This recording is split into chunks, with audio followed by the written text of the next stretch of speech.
Hello viewers, today's topic is plate tectonics.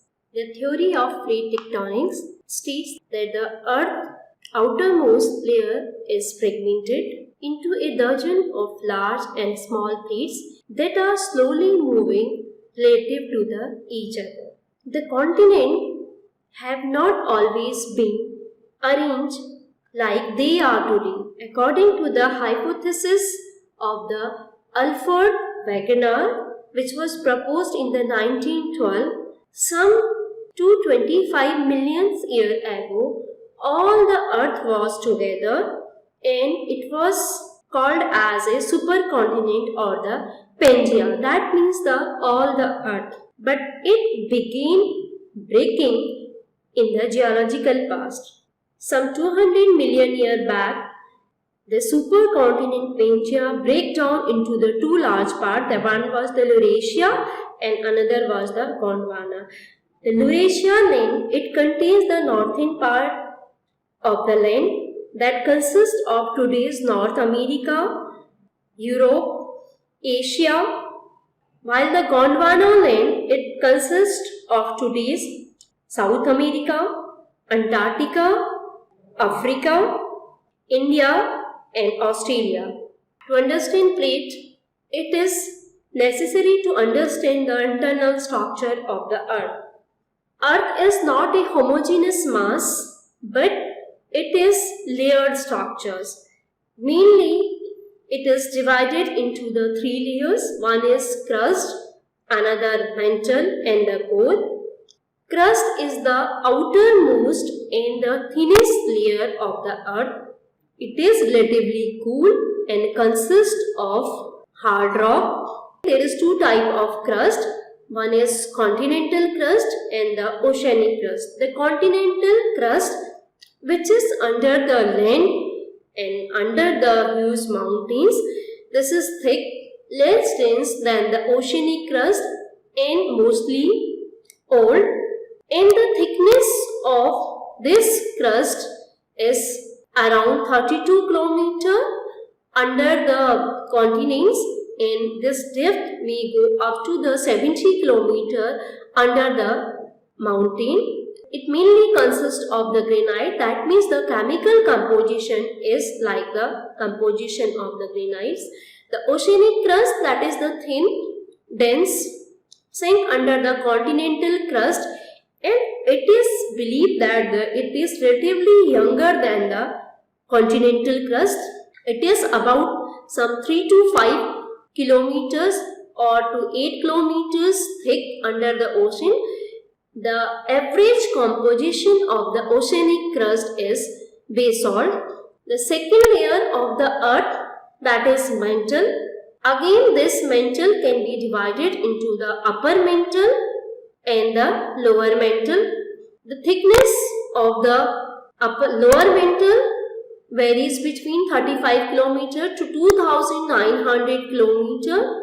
The average density of the mantle is 4.5 gram per centimeter. The upper portion of the mantle and the crust together forms the lithosphere, while the lower mantle, this is termed as asthenosphere. Now the third layer of the earth, that is core, which is again divided into the outer core and the inner core. That is molten in the states. Depth varies from the 2900 km to 5150 km. Density is around 10.7 gram per centimeter cube. It is believed that the innermost core is solid in state. Temperature is very high. The total depth of the mantle core varies from 5150 km to 6371 km. The average density is 15 gram per centimeter cube.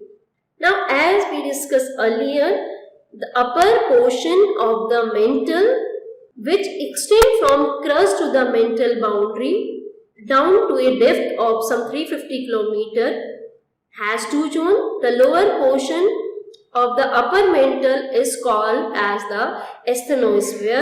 The thick and rigid lithosphere is floating over the asthenosphere.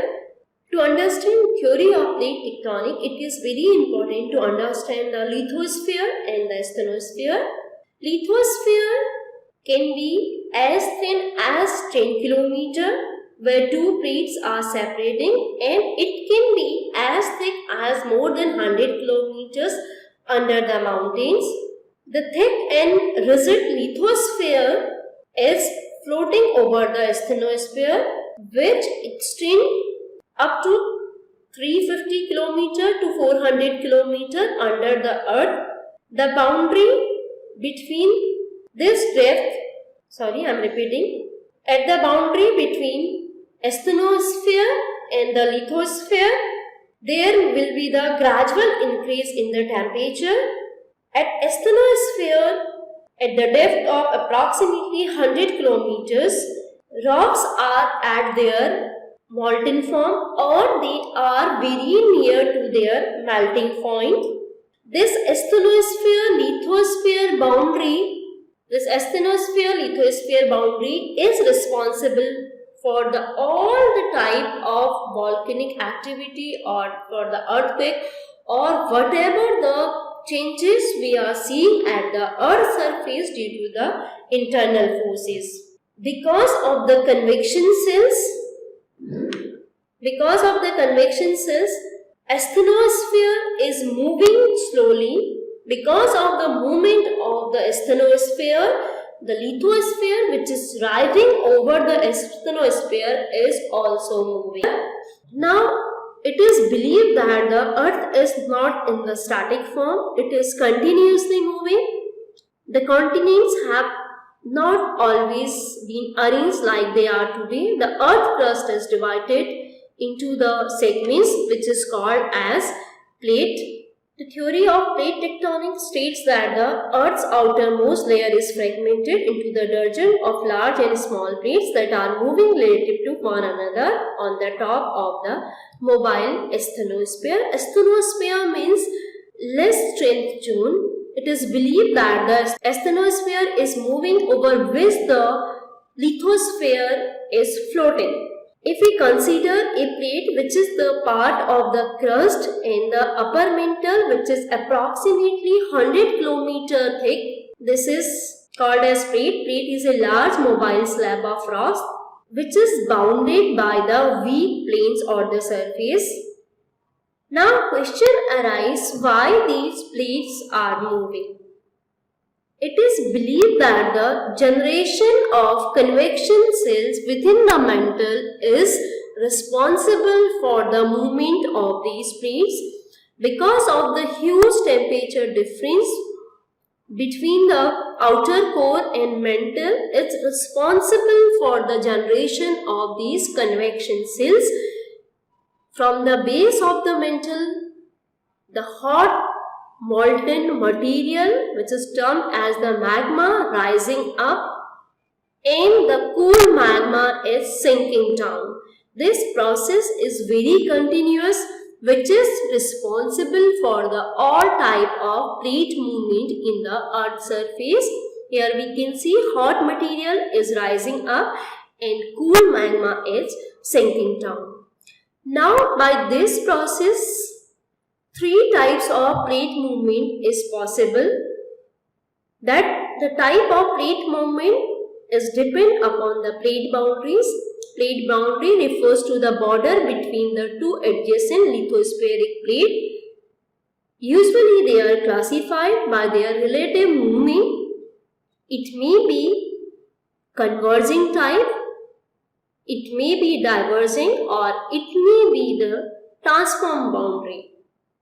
Here we can see this is the region from where the magma is upwelling, magma hot mantle material is coming up. So because of this upwelling of the magma, two plates are moving away from each other. In this region, because these are the convection cells, in this particular region, two plates are coming towards each other. And there are some transform boundary where two plates are moving past each other. This plate movement can understand well with the help of the Engg diagram. Divergent plate boundaries where two plates are moving away from each other. That means there will be the thinning of the crust and upwelling of the magma. Now two plates are moving away from each other. Convergent plate boundaries, two plates are coming towards each other. These two plates both may be the continental plates, or one may be the continental plate, another may be the oceanic plate. One continental, one oceanic, both of the oceanic, both of the continental may be the possibility. These are the transform plate boundaries where two plates are moving past each other. Again, the diagram of the divergent plate boundaries, convergent plate boundaries and the transform plate boundaries. This is the typical diagram of the divergent plate boundaries where plates are moving away from each other. Hawaii Island is the typical example of this boundary. This is the Pacific Ocean and this is the upwelling magma. By the upwelling of this magma, a mound or the island may be formed. But because this plates is moving away from this source, so after some time, this island may move up to here, again up to here, and finally it may submerge.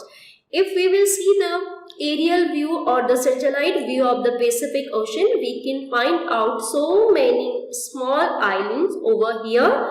If we will go for the aging of these continents or the carbon dating we will do, then we will find that this is the youngest in the age, while the island which is far away from this moving plate is the oldest. That indicates that this island has moved from this source.